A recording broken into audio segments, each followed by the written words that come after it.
पण मुलगीसाठी कोणी नवस करत, मुलासाठी नवस केले जातात। एक सांगा, मुलगी जितकी जीव लावते तितके मुलं जीव लावताय का?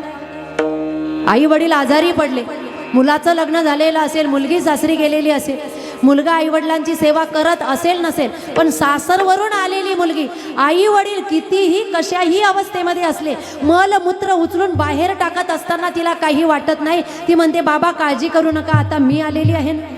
पण मुलगा 10 हात लांब बसतो आणि बहिणीला सांगतो ताई यांचं दुःख बघवलं जात नाही म्हणून लांब बसतो। काय म्हणतो? दुःख यांचं बघवलं जात नाही। जिला खऱ्या अर्थाने दुःख बघवलं जात नाही ती पायाजवळ बसते। कितीही गादीचा वास येत असला तरी आईच्या सुखासाठी ती आईच्या पायाजवळ बसते। एक सांगू, मेल्यानंतर सुद्धा रडायला मुलगी लागते। मुलगा एवढा रडणार नाही महाराज, मेल्यानंतर सुद्धा रडायला मुलगी लागते। आणि अशी जर मुलगी कामाची आहे तर आपल्याला का नको?